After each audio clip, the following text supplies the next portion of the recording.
담당 의사가 이윤호라고요? 박진우의 목소리가 떨렸습니다.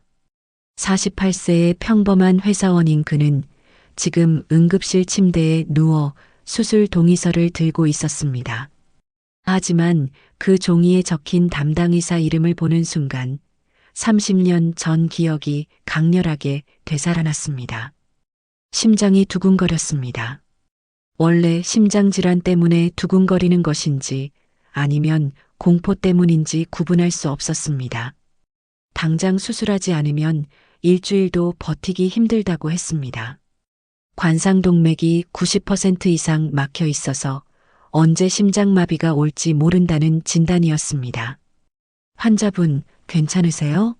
얼굴이 창백해지셨는데 간호사가 걱정스러운 표정으로 물었습니다. 진우는 고개를 끄덕이며 괜찮다고 했지만 사실 전혀 괜찮지 않았습니다. 이윤호. 30년 만에 듣는 그 이름이었습니다. 고등학교 시절 3년 동안 자신이 괴롭혔던 그 아이였습니다.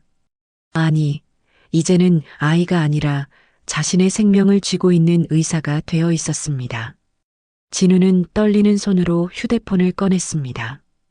고등학교 동창 단톡방에 급히 메시지를 보냈습니다. 태수와 민석, 당시 함께 윤호를 괴롭혔던 친구들에게 연락하고 싶었습니다. 너희 혹시 이윤호 기억나? 고등학교 때 그 애. 하지만 메시지를 다 보내기도 전에 간호사가 수술 동의서에 서명해달라고 재촉했습니다. 시간이 없다는 것이었습니다. 지금 당장 수술실로 들어가야 한다고 했습니다. 진우는 30년 전 기억들이 주마등처럼 스쳐 지나가는 것을 느꼈습니다.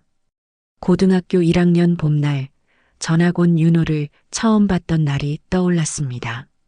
작고 마른 체구에 안경을 쓴 조용한 아이였습니다. 처음에는 그냥 약간 놀리는 정도였습니다.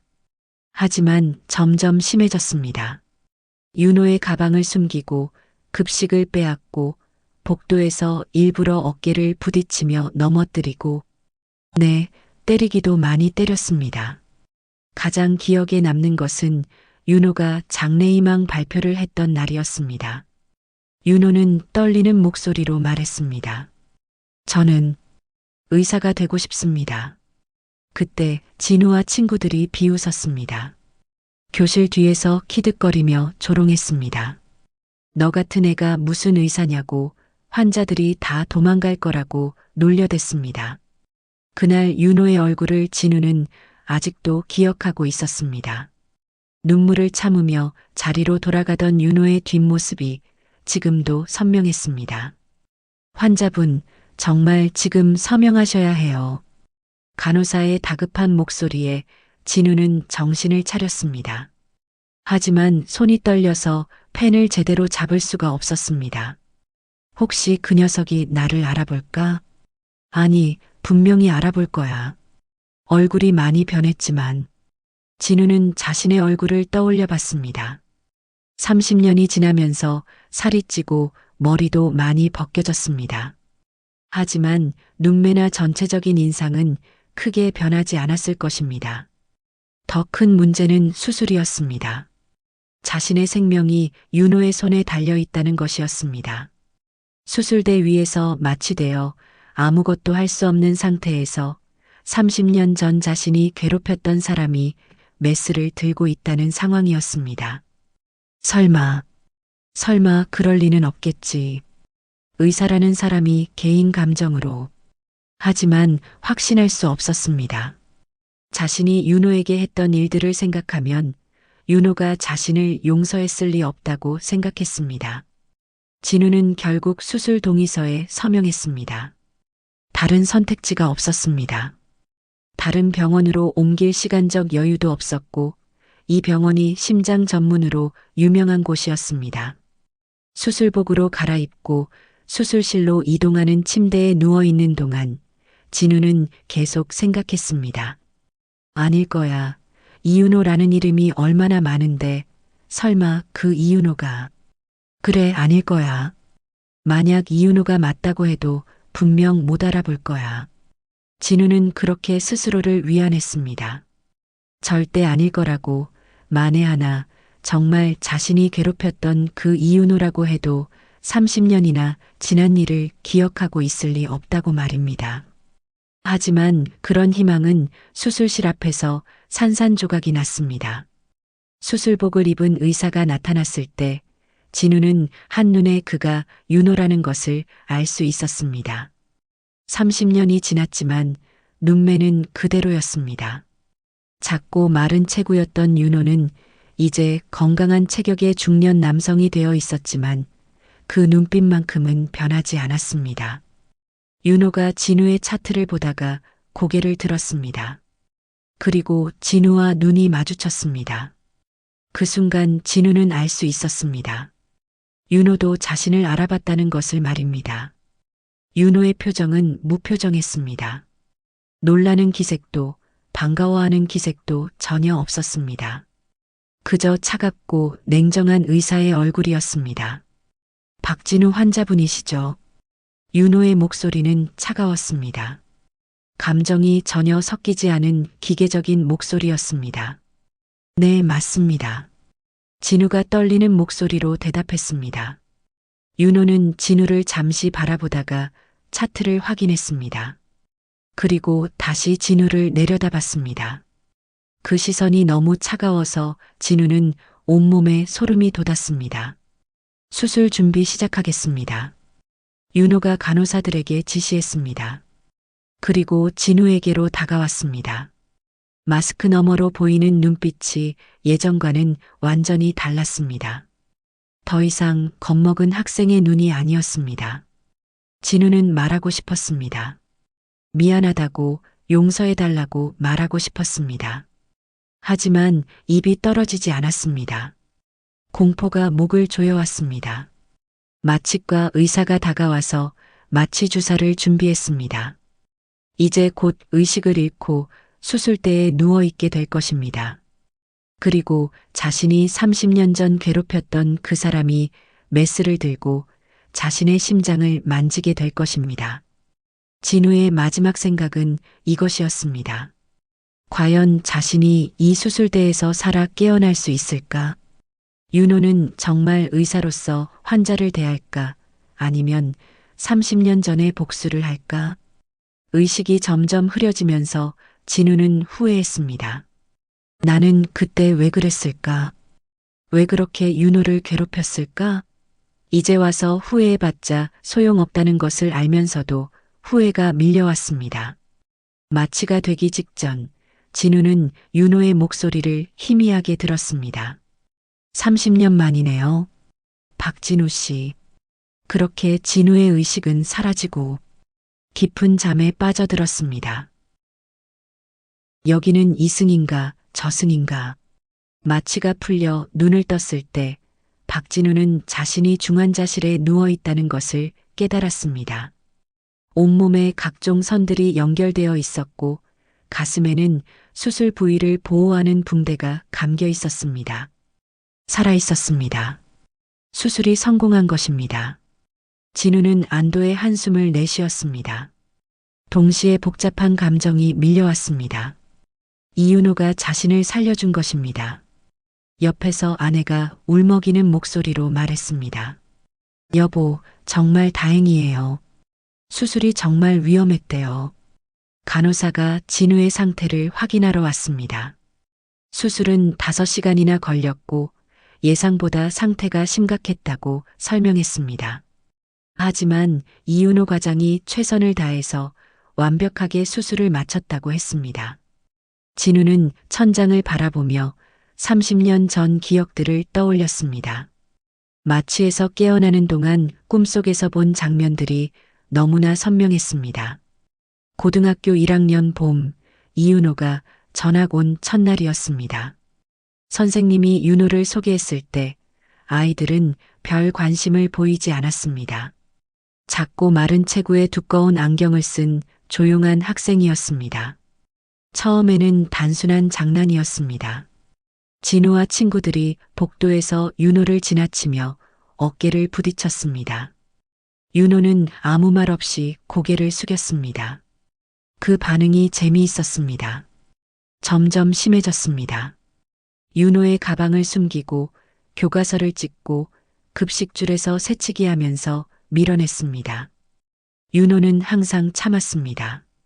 선생님께 말하지도 않았고 부모님께 알리지도 않았습니다.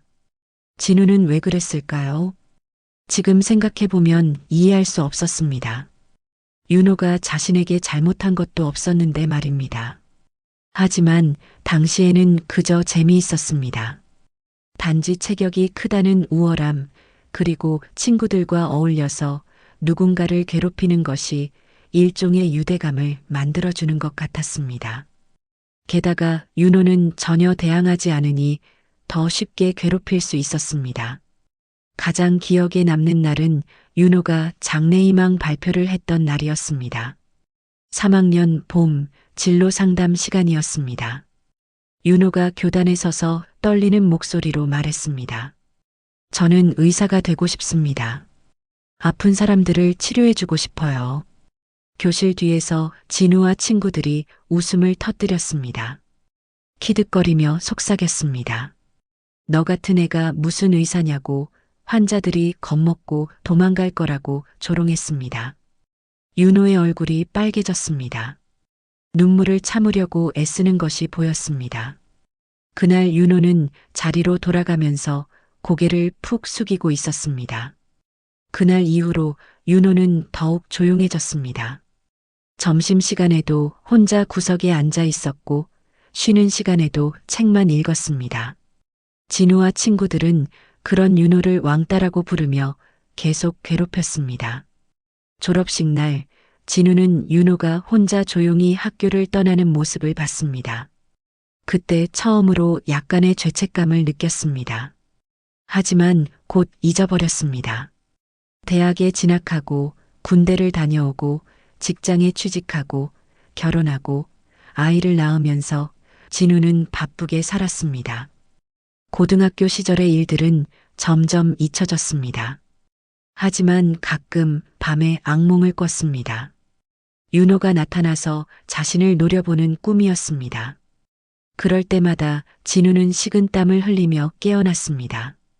진우는 김태수, 최민석과는 졸업 후에도 계속 연락하며 지냈습니다. 한 달에 한 번씩 만나서 술을 마시며 옛날 이야기를 했습니다. 가끔 윤호 이야기가 나왔습니다. 세 명은 웃으며 그때 일들을 농담거리로 삼았습니다. 하지만 항상 이야기 끝에는 묘한 침묵이 흘렀습니다. 세 명 모두 뭔가 찜찜한 기분을 느꼈지만 겉으로 드러내지 않았습니다. 중환자실에 누워서 이런 기억들을 떠올리는 동안 진우는 깊은 후회를 느꼈습니다. 30년이 지나서야 자신이 얼마나 잔인한 일을 했는지 깨달았습니다.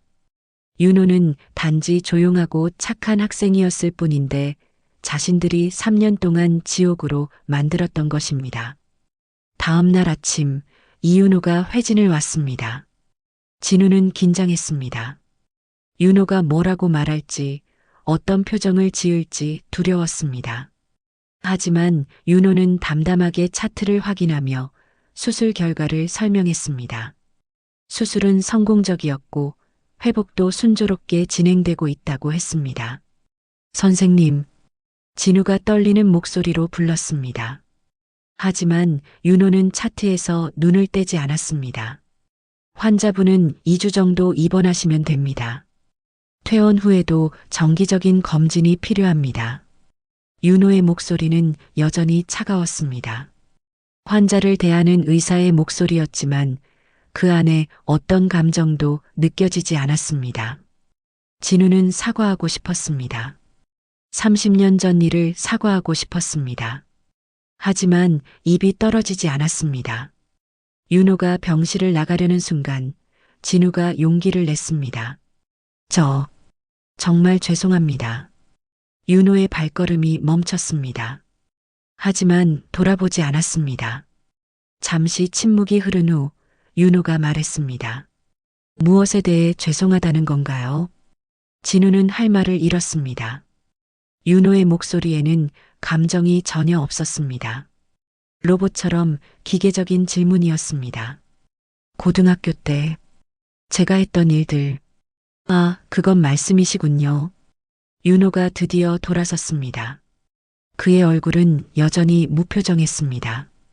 30년이 지났는데 갑자기 왜 사과하시는 건가요? 환자분의 목숨이 제 손에 달려있기 때문인가요? 진우는 부정하고 싶었지만 그럴 수 없었습니다. 사실이었기 때문입니다. 윤호가 차가운 미소를 지었습니다. 걱정하지 마세요. 저는 의사입니다. 환자를 차별하지 않아요. 그리고 윤호는 병실을 나갔습니다. 진우는 그 차가운 말투가 더 무서웠습니다. 화를 내는 것보다 이렇게 냉정하게 대하는 것이 더 무서웠습니다. 진우는 급히 휴대폰을 꺼내서 태수와 민석이에게 연락했습니다. 상황을 설명하고 두 친구에게 병원에 와달라고 부탁했습니다. 몇 시간 후 태수와 민석이 병실을 찾아왔습니다. 진우의 이야기를 듣고 두 사람도 충격을 받았습니다. 이윤호가 의사가 됐다고? 태수가 믿을 수 없다는 표정으로 물었습니다. 그래, 그것도 이 병원 심장외과 과장이야. 우리 다 같이 사과해야 하는 거 아니야? 나 혼자만의 문제가 아니잖아. 같이 심각해하던 민석이 갑자기 표정을 바꿔 웃으며 말했습니다. 에이, 사과는 무슨 사과야. 언제적 일인데. 야, 쫄지 마, 쫄지 마. 설마 자기가 의사라고 진우를 어떻게 하겠어? 잠시 침묵이 흐른 뒤 진우가 말했습니다. 나는 솔직히 윤호가 의사라서가 아니라 이제는 다시 한번 생각해 봐야 할 때라고 생각해. 30년 전 우리가 했던 일들 말이야. 세 명은 고민했습니다. 과연 윤호가 자신들의 사과를 받아줄까? 아니, 받아줄 리가 없을 것 같았습니다. 그날 밤 진우는 잠을 이룰 수 없었습니다. 30년 전 윤호의 얼굴이 계속 떠올랐습니다. 그리고 오늘 본 차가운 윤호의 표정도 머릿속을 떠나지 않았습니다. 과연 자신은 용서받을 수 있을까? 30년이 지난 지금 진심으로 사과하면 용서받을 수 있을까? 진우는 알 수 없었습니다. 다만 한 가지는 확실했습니다. 자신이 30년 전 저지른 일들이 얼마나 큰 상처를 남겼는지 이제야 깨달았다는 것이었습니다. 이번 3일째 박진우는 김태수, 최민석과 함께 병실에 앉아 있었습니다. 세 사람은 심각한 표정으로 이윤호에 대해 이야기하고 있었습니다. 우리가 직접 찾아가서 사과하는 게 맞을 것 같아. 사과하는 것에 대해 가장 부정적이었던 민석이 조심스럽게 말했습니다. 태수도 고개를 끄덕였습니다. 그래. 진우만 사과하고 우리는 모른 척 묻어가는 건 비겁하잖아. 진우는 두 친구의 말에 고개를 숙였습니다.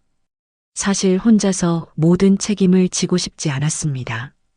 당시 세 명이 함께 윤호를 괴롭혔는데 왜 자신만 이런 상황을 겪어야 하는지 억울하기도 했습니다.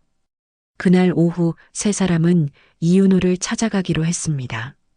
간호사에게 물어보니 윤호는 지금 진료실에 있다고 했습니다. 진료실 문 앞에서 세 사람은 잠시 망설였습니다. 노크를 하기도 전에 손이 떨렸습니다. 하지만 피할 수 없다는 것을 알았습니다. 똑똑. 민석이 용기를 내서 문을 두드렸습니다. 들어오세요. 윤호의 목소리가 들렸습니다. 세 사람은 서로를 바라보며 심호흡을 한 후 문을 열었습니다. 윤호는 책상에 앉아 서류를 보고 있었습니다. 세 사람이 들어오자 고개를 들었습니다. 순간 윤호의 표정이 굳어졌습니다. 세 분 다 오셨네요. 윤호의 목소리는 여전히 차가웠습니다. 감정이 전혀 섞이지 않은 목소리였습니다. 세 사람은 어색하게 서 있었습니다. 누가 먼저 말을 꺼낼지 망설이고 있었습니다. 앉으시죠. 윤호가 의자를 가리켰습니다. 세 사람은 조심스럽게 앉았습니다. 침묵이 흘렀습니다. 진료실 안에는 시계 소리만 째깍거렸습니다. 세 사람은 서로 눈치만 보고 있었습니다. 호칭부터 뭐라고 불러야 할지 고민이었습니다. 윤호야 아니면 친구야, 그것도 아니면 선생님? 뭐라고 불러야 할까? 그 시절 한없이 약해 보였던 윤호, 그저 괴롭힘의 대상이었던 윤호. 하지만 30년이 지나서 중년이 된, 그것도 의사가 된 사람을 이제 와서 아무렇지도 않게 윤호야 라고 부르는 것도 쉽지 않았습니다. 마침내 진우가 입을 열었습니다. 선생님, 저희가 30년 전에 정말 잘못했습니다. 태수와 민석도 고개를 숙이며 말했습니다. 정말 죄송합니다. 윤호는 무표정한 얼굴로 세 사람을 바라봤습니다. 한참 동안 아무 말이 없었습니다. 30년이 지났는데 왜 이제 와서 사과하시는 건가요? 윤호의 질문에 세 사람은 대답하지 못했습니다. 사실 진우가 수술을 받게 되지 않았다면 아마 평생 사과할 생각도 하지 않았을 것입니다. 윤호가 자리에서 일어났습니다. 창문 쪽으로 걸어가서 밖을 내다봤습니다. 여러분은 아마 기억도 안 나겠죠. 고등학교 때 저한테 했던 일들 말이에요. 세 사람은 고개를 숙였습니다.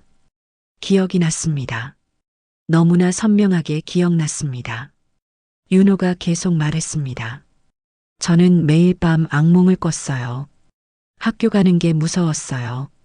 윤호의 목소리가 떨리는 듯 처음으로 감정이 섞이기 시작했습니다.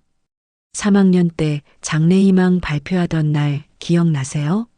제가 의사가 되고 싶다고 했을 때 여러분이 뭐라고 하셨죠? 진우는 그날을 기억했습니다. 교실 뒤에서 웃으며 조롱했던 자신들의 모습이 떠올랐습니다. 그날 집에 가서 울었어요. 의사가 되고 싶다는 꿈조차 말할 수 없는 세상이 너무 슬펐어요. 윤호가 돌아섰습니다. 그의 눈에는 눈물이 고여 있었습니다.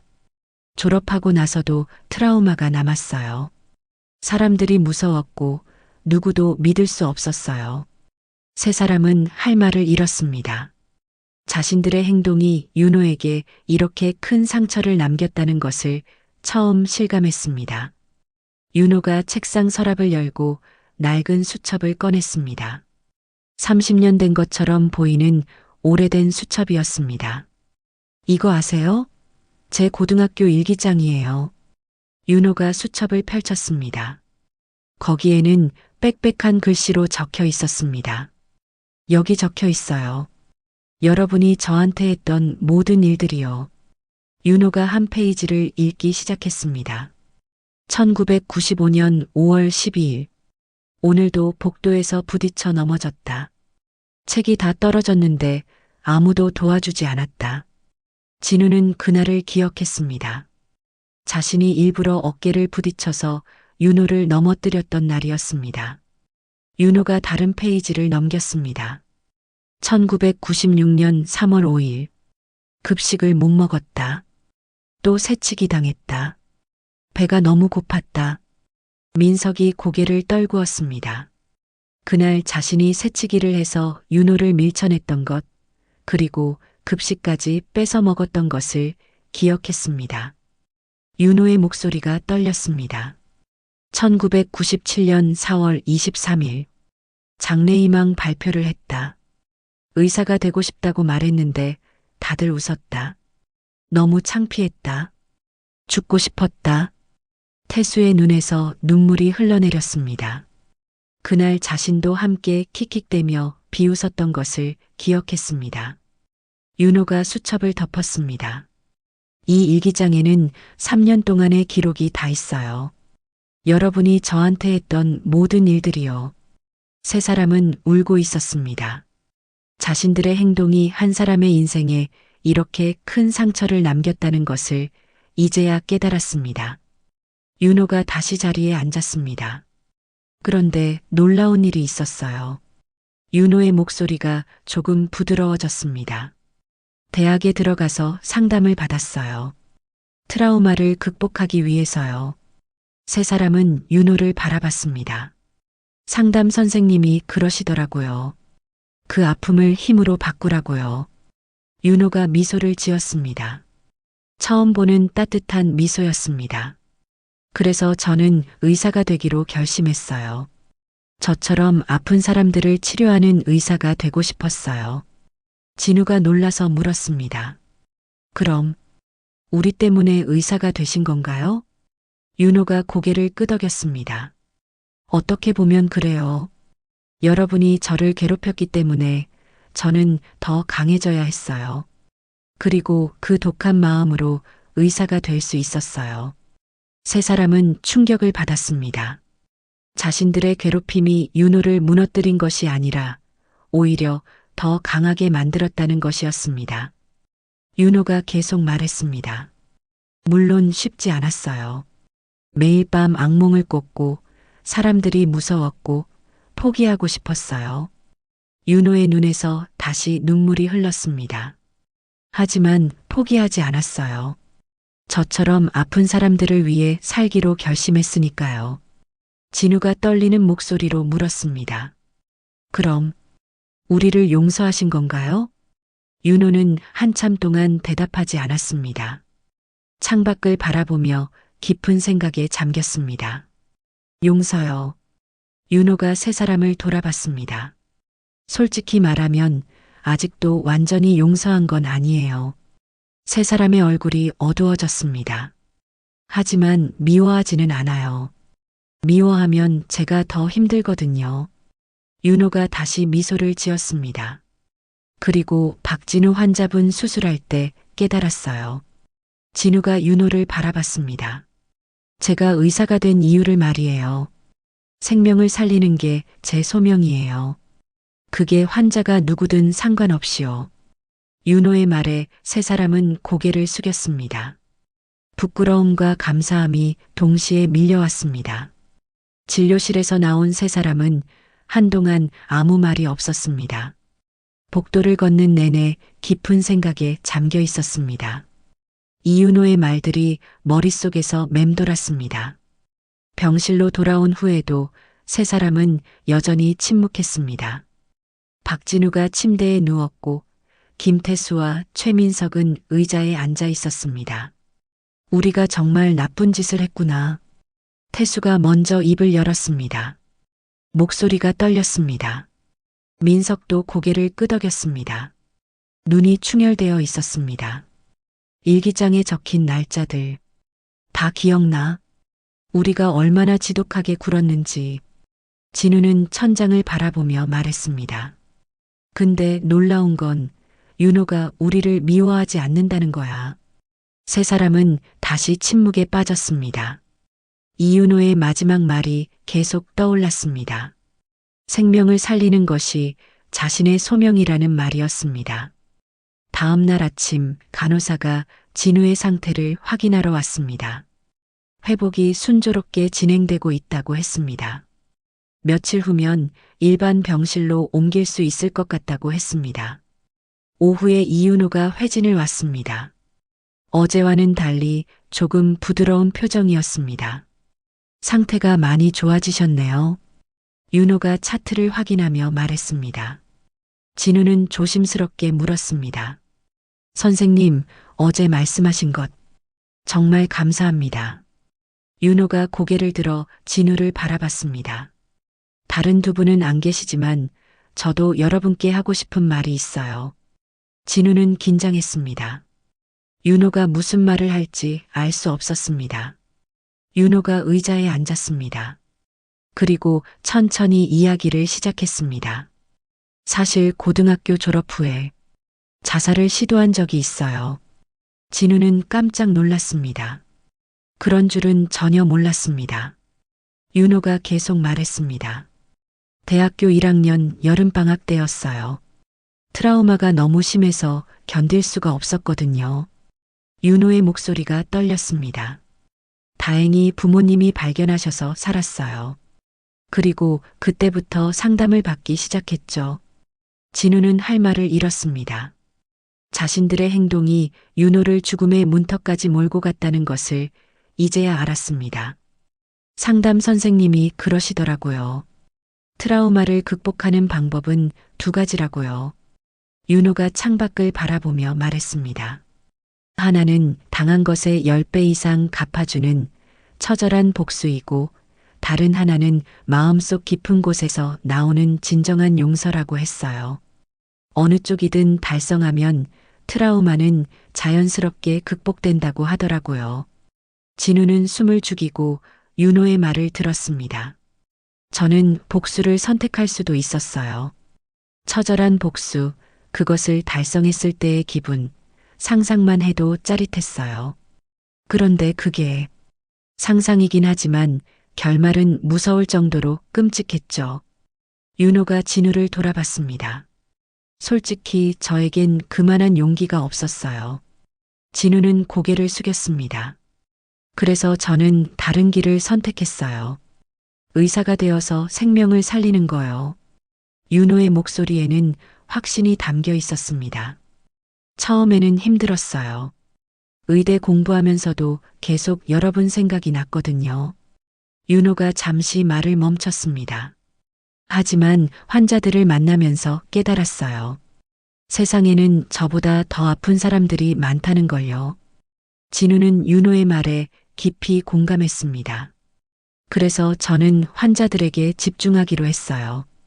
과거에 매달리지 않고 현재의 생명을 살리는데 집중하기로요. 윤호가 일어서며 말했습니다. 박진우 환자분 수술할 때도 그랬어요. 처음에는 솔직히 망설였어요. 진우의 가슴이 철렁 내려앉았습니다. 30년 만에 만난 가해자를 수술해야 한다니 정말 아이러니하다고 생각했어요. 윤호가 미소를 지었습니다. 하지만 수술실에 들어가는 순간 깨달았어요. 제 앞에 있는 건 가해자가 아니라 환자라는 걸요. 진우의 눈에서 눈물이 흘러내렸습니다. 솔직히 쉽지는 않았어요. 작은 실수라도 해서 환자가 잘못된다면, 그리고 환자와 의사의 관계가 과거 학폭 가해자와 피해자였다는 것이 드러나게 된다면, 누가 제 말을 믿어줄까요? 그래서 최선을 다했어요. 제가 할 수 있는 모든 걸 다해서 환자분을 살렸어요. 고개 숙인 진우의 어깨가 떨리고 있었습니다. 이게 제가 선택한 길이에요. 복수가 아니라 치유의 길이요. 진우는 울먹이며 말했습니다. 선생님 정말 감사합니다. 그리고 죄송합니다. 윤호가 고개를 끄덕였습니다. 사과는 받아들일게요. 하지만 용서는 시간이 필요해요. 진우는 이해했습니다. 30년간의 상처가 하루아침에 치유될 수는 없다는 것을 말입니다. 며칠 후 진우는 일반 병실로 옮겼습니다. 회복이 빠르게 진행되고 있었습니다. 태수와 민석도 매일 병문안을 왔습니다. 어느 날 저녁 세 사람은 병실에서 진지한 대화를 나눴습니다. 우리 이제 어떻게 살아야 할까? 민석이 물었습니다. 태수가 대답했습니다. 윤호처럼 살아야 하는 거 아니야? 남의 목숨 살리는 의사는 못 되더라도 그 뭐냐, 불우이웃돕기라도 하면서 살아야 하지 않을까? 진우가 고개를 끄덕였습니다. 맞아. 우리도 이제 변해야 해. 세 사람은 다짐했습니다. 앞으로는 더 나은 사람이 되기로 말입니다. 퇴원을 며칠 앞둔 날 이윤호가 마지막 검진을 하러 왔습니다. 진우의 상태는 완전히 회복되었습니다. 이제 퇴원하시면 되겠네요. 윤호가 밝은 표정으로 말했습니다. 선생님, 마지막으로 한 가지만 여쭤봐도 될까요? 진우가 조심스럽게 물었습니다. 네, 말씀하세요. 선생님은 어떻게 그렇게 강해지셨어요? 저라면 절대 못했을 것 같은데. 윤호는 잠시 생각하더니 대답했습니다. 강한 게 아니에요. 선택한 거죠. 진우가 윤호를 바라봤습니다. 미워하는 삶과 용서하는 삶 중에서 저는 후자를 선택한 거예요. 윤호가 미소를 지었습니다. 그게 저를 더 자유롭게 만들어줬어요. 진우는 윤호의 말에 깊은 감동을 받았습니다. 진정한 용서는 가해자가 아니라 피해자 자신을 위한 것이라는 것을 깨달았습니다. 선생님, 제가 앞으로 어떻게 살아야 할까요? 진우가 진심으로 물었습니다. 윤호가 잠시 생각하더니 대답했습니다. 과거는 바꿀 수 없어요. 하지만 미래는 바꿀 수 있죠. 진우가 고개를 끄덕였습니다. 앞으로 어떻게 살아야 할지는 본인이 결정할 일이고 지금의 박진우 씨라면 분명 옳은 결정을 하실 거라 생각해요. 그 결정을 행동으로 옮길 수 있는 사람이 되세요. 그게 가장 좋은 사과가 될 거예요. 윤호의 말에 진우는 눈물을 흘렸습니다. 자신의 진심을 윤호가 알아주는 것 같았습니다. 윤호가 병실을 나가기 전에 마지막으로 말했습니다. 30년 만에 다시 만나서 묘하게 감사해요. 진우가 놀라서 물었습니다. 감사하다니요? 이 만남을 통해 저도 완전히 과거를 정리할 수 있게 됐거든요. 윤호가 환하게 웃었습니다. 여러분을 용서하면서 저 자신도 자유로워졌어요. 진우는 윤호의 말을 이해했습니다. 용서는 피해자에게도 치유가 된다는 것을 말입니다. 퇴원 전날 밤 박진우는 잠을 이룰 수 없었습니다. 내일이면 병원을 나가게 됩니다. 진우는 지난 2주간을 되돌아봤습니다. 응급실에 실려왔을 때의 공포, 윤호를 다시 만났을 때의 두려움, 그리고 윤호의 이야기를 들으며 느꼈던 부끄러움과 감동. 모든 것이 주마등처럼 스쳐 지나갔습니다. 새벽 5시 진우는 침대에서 일어났습니다. 창밖으로 동이 트기 시작했습니다. 새로운 날이 시작되고 있었습니다. 진우는 결심했습니다. 퇴원하기 전에 윤호에게 제대로 된 사과를 하고 싶었습니다. 말로만 하는 사과가 아니라 진심이 담긴 사과를 말입니다. 아침 7시 간호사가 들어왔습니다. 환자분, 벌써 일어나셨네요. 네, 잠이 안 와서요. 간호사가 혈압을 재고 체온을 확인했습니다. 모든 것이 정상이었습니다. 오늘 퇴원이시죠? 축하드려요. 감사합니다. 진우는 간호사에게 조심스럽게 물었습니다. 혹시 이윤호 과장님 지금 어디 계신지 아시나요? 과장님이요? 아마 지금쯤 회진 준비하고 계실 거예요. 진우는 고개를 끄덕였습니다. 잠시 후 태수와 민석이 병실로 들어왔습니다. 벌써 일어났네? 태수가 놀라며 말했습니다. 응, 잠이 안 와서.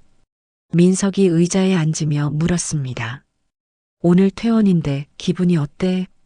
진우는 잠시 생각하다가 대답했습니다. 복잡해.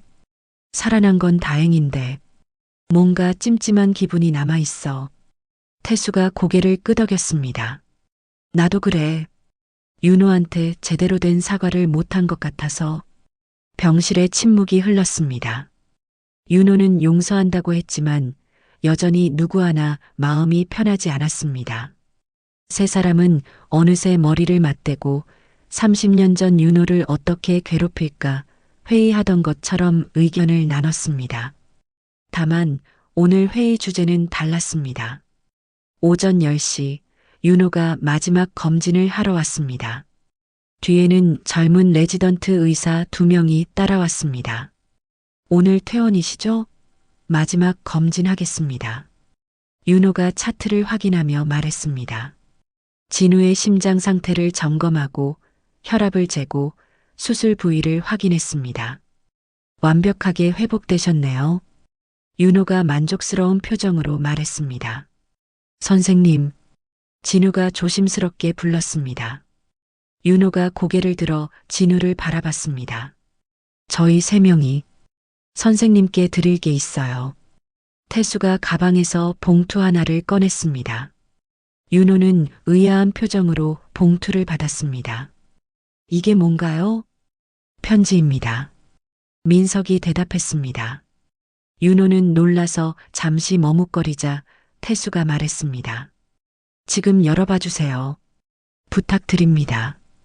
여전히 머뭇거리는 윤호에게 이번엔 민석이 거들었습니다. 사실은 직접 말해야 하지만 한순간 말 한마디로 끝내기보다는 이렇게라도 우리의 진심을 증거로 남기고 싶었습니다. 윤호는 천천히 봉투를 열었습니다. 안에는 세 통의 편지가 들어 있었습니다. 각자가 쓴 편지였습니다. 뒤에 있던 레지던트들이 눈치껏 조용히 물러나 밖에서 대기했습니다. 윤호는 첫 번째 편지를 펼쳤습니다. 진우가 쓴 편지였습니다. 이윤호 선생님께 30년 전 고등학교 시절 저는 당신을 괴롭혔습니다. 이유도 없이 그저 재미로 당신에게 상처를 줬습니다. 당시에는 그게 얼마나 잔인한 일인지 몰랐습니다. 아니, 알면서도 모른 척 했습니다. 30년이 지난 지금 이렇게 다시 만나서 당신의 이야기를 듣고 나서야 깨달았습니다.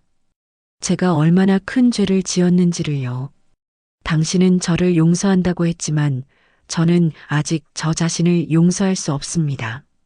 앞으로 남은 인생을 더 나은 사람으로 살겠습니다. 그것만이 제가 할 수 있는 유일한 사과입니다. 정말 죄송합니다. 그리고 이 못난 사람 살려주셔서 감사합니다. 박진우 올림. 윤호의 손이 떨렸습니다. 두 번째 편지를 펼쳤습니다. 태수가 쓴 편지였습니다. 윤호야, 너를 이름으로 부르는 게 맞는지 모르겠다. 하지만 30년 전에는 친구였잖아. 아니, 내가 일방적으로 친구라고 생각했던 거겠지.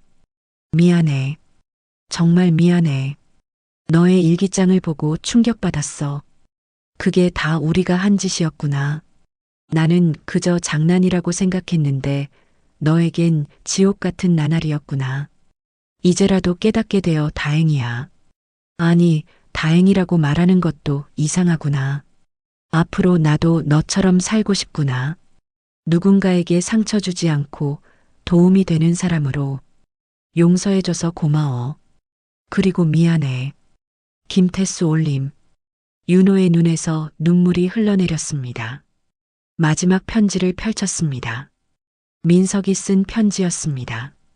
이윤호 선생님, 30년 만에 다시 만난 당신은 의사가 되어 있었습니다. 고등학교 때 우리가 그렇게 조롱했던 꿈을 이루었더군요. 당신이 얼마나 대단한 사람인지 이제야 알았습니다. 우리의 괴롭힘에도 불구하고, 아니, 그것을 극복하고 의사가 된 당신이 존경스럽습니다. 저는 당신만큼 강하지 못합니다. 저라면 절대 용서하지 못했을 것입니다. 하지만 당신은 용서를 선택했고 그것이 당신을 더 위대한 사람으로 만들었습니다. 저도 이제 변하겠습니다. 늦었지만 더 나은 사람이 되겠습니다. 당신에게서 배운 용서의 의미를 잊지 않겠습니다. 최민석 올림. 윤호는 편지를 다 읽고 나서 한참 동안 말이 없었습니다. 눈물이 계속 흘러내렸습니다. 세 사람도 긴장한 표정으로 윤호를 바라봤습니다. 한참 후 윤호가 입을 열었습니다. 감사합니다. 세 사람은 놀랐습니다. 감사하다니 윤호가 자신들에게 감사하다고 말하는 것이었습니다. 윤호가 편지를 소중하게 접으며 말했습니다. 사실 저도 여러분을 완전히 용서하는 게 쉽지 않았어요. 세 사람은 숨을 죽이고 윤호의 말을 들었습니다. 하지만 이 편지를 읽으니까 여러분도 정말 후회하고 있다는 게 느껴지네요. 윤호가 세 사람을 돌아보며 말했습니다. 진심 어린 사과를 받으니 제 마음도 편해지네요. 진우가 떨리는 목소리로 물었습니다. 그럼 정말 용서하신 건가요? 윤호는 잠시 생각하더니 고개를 끄덕였습니다. 네. 이제는 진짜로 용서할 수 있을 것 같아요. 세 사람의 눈에서 눈물이 쏟아졌습니다. 30년간 마음속에 묻어두었던 죄책감이 비로소 해소되는 순간이었습니다. 윤호가 계속 말했습니다. 여러분께 한 가지 부탁이 있어요. 세 사람이 고개를 들었습니다. 50을 바라보는 사람들에게 이런 얘기를 하는 게 우습게 들릴 수 있지만 앞으로는 주변 사람들에게 잘해주세요. 특히 약한 사람들에게요. 윤호의 목소리가 따뜻했습니다. 그게 저에게 해주는 가장 좋은 사과가 될 거예요. 진우가 고개를 끄덕였습니다. 약속할게요. 우리 아이들을 위해서라도 꼭 약속합니다. 윤호가 미소를 지었습니다. 처음으로 보는 진심 어린 미소였습니다. 저도 여러분 덕분에 완전히 과거를 정리할 수 있게 됐어요. 태수가 의아한 표정으로 물었습니다. 우리 덕분이라니요? 네. 사실 저도 30년 동안 여러분을 완전히 잊지 못했거든요. 윤호가 창밖을 바라보며 말했습니다. 가끔 악몽도 꾸고 길에서 비슷한 사람만 봐도 가슴이 두근거렸어요. 세 사람은 미안한 표정으로 고개를 숙였습니다. 하지만 이번에 다시 만나서 여러분의 진심 어린 사과를 받으니까 윤호가 세 사람을 돌아봤습니다. 비로소 완전히 자유로워진 기분이에요. 진우가 놀라서 물었습니다.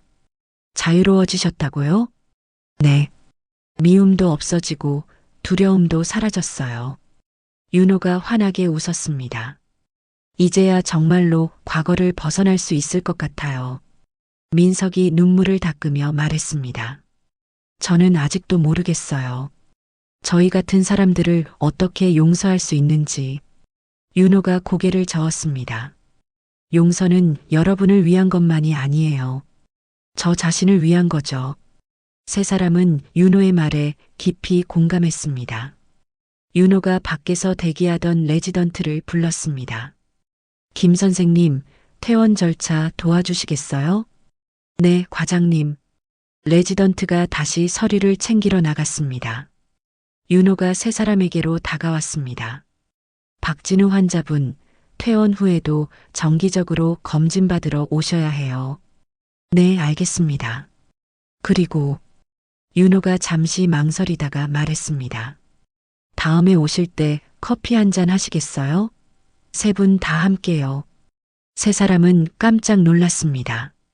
윤호가 자신들과 커피를 마시자고 제안하다니 믿을 수 없었습니다. 정말 괜찮으신 건가요?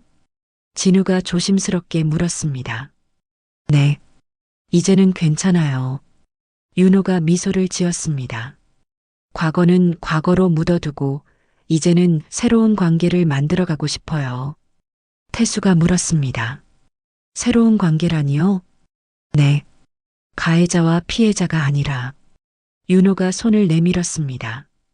그냥 사람과 사람으로요. 진우는 떨리는 손으로 윤호의 손을 잡았습니다. 태수와 민석도 차례로 악수를 했습니다. 그 순간 30년간의 응어리가 완전히 풀리는 것을 느꼈습니다. 3개월 후 박진우는 병원 1층 카페에 앉아 있었습니다. 옆에는 김태수와 최민석이 있었습니다. 세 사람은 정기 검진을 받으러 왔다가 윤호를 기다리며 이야기를 나누고 있었습니다. 우리 이제 풀거 다 풀었는데 윤호한테 편하게 얘기해도 되지 않을까? 태수의 말에 진우가 고개를 저으며 대답했습니다. 나는 그냥 이대로 할래. 편하게 말 놓으면. 절대 그럴 리는 없겠지만 예전에 윤호를 괴롭히던 내가 아주 조금이라도 되살아날까봐 싫어. 이대로 윤호를 존중해주고 싶어. 태수와 민석이도 공감했습니다. 저기 오신다. 민석이 입구를 가리켰습니다. 윤호가 걸어오고 있었습니다. 오래 기다리셨죠? 윤호가 밝은 표정으로 물었습니다. 아니에요. 방금 왔어요. 진우가 대답했습니다. 네 사람은 카페 테이블에 둘러앉았습니다. 커피를 주문하고 이야기를 나누기 시작했습니다. 요즘 어떻게 지내세요? 윤호가 물었습니다. 진우가 대답했습니다. 좋아요. 회사에서 후배들 잘 챙기려고 노력하고 있어요. 태수도 말했습니다. 저도 요즘 봉사활동 시작했어요. 주말마다 복지관에서 어르신들 도와드리고 있어요. 민석이 덧붙였습니다. 저는 학교폭력 예방 캠페인에 후원하기로 했어요. 저희 같은 가해자가 더 이상 나오지 않도록요. 윤호는 흐뭇한 표정으로 고개를 끄덕였습니다. 다들 정말 많이 변하셨네요. 네 사람은 한동안 여러 가지 이야기를 나눴습니다.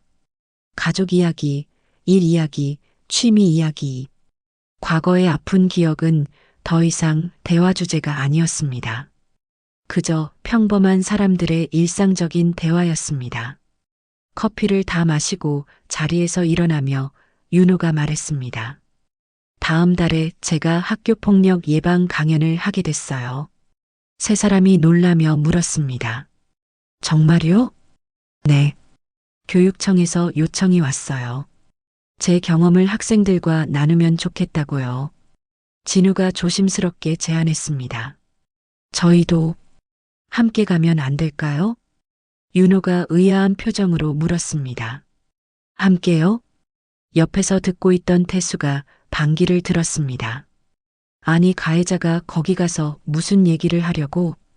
우리가 아무리 반성했다지만 그래도 남들 앞에서 훈계할 입장은 아닌 것 같은데. 하지만 진우는 생각이 달랐습니다.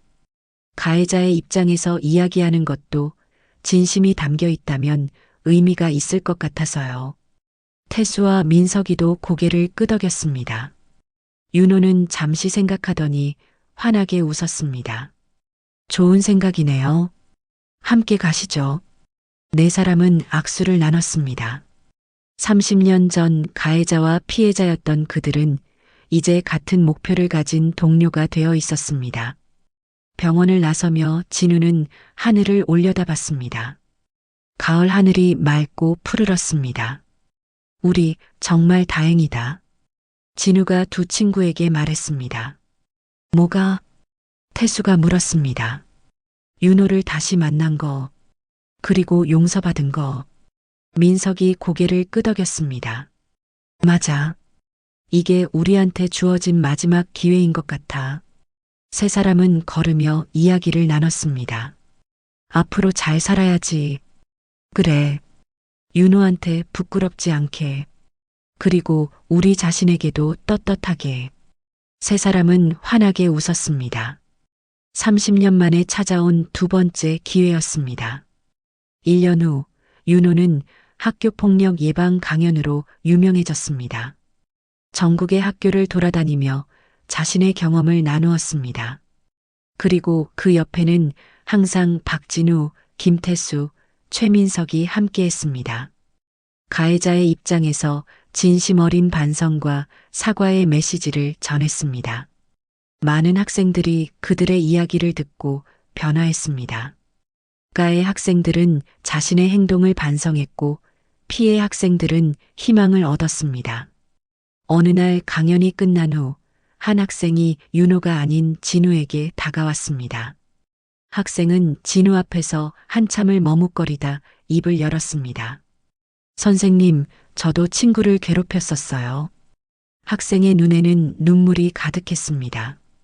하지만 오늘 강연을 듣고 깨달았어요. 제가 얼마나 나쁜 짓을 했는지요. 진우가 학생의 어깨를 다독이며 말했습니다. 저는 30년이 지나서야 깨달았어요. 그동안 많은 후회를 했죠. 진우가 학생의 손을 잡았습니다. 학생은 지금 깨달았으니 정말 다행이에요. 저처럼 30년을 후회하며 살지 마세요. 학생은 울면서 고개를 끄덕였습니다. 강연장을 나서며 네 사람은 서로를 바라보며 미소를 지었습니다. 우리 잘하고 있는 거 맞죠? 민석이 물었습니다. 윤호가 대답했습니다. 네, 정말 잘하고 계세요. 태수가 윤호에게 말했습니다. 선생님, 정말 감사해요. 저희에게 기회를 주셔서요. 윤호가 고개를 저었습니다. 아니에요. 제가 더 감사해요. 네 사람은 서로를 바라보며 웃었습니다. 30년 전 가해자와 피해자로 만났던 그들은 이제 진정한 동료이자 친구가 되어 있었습니다. 과거의 아픔은 사라지지 않았지만 그 아픔을 딛고 더 나은 미래를 만들어가고 있었습니다. 그것이야말로 진정한 용서이자 치유였습니다. 여러분의 사연을 나레이션 모노드라마 형식으로 전해드립니다. 구독과 좋아요, 알림 설정으로 더 많은 이야기를 만나보세요. 감사합니다.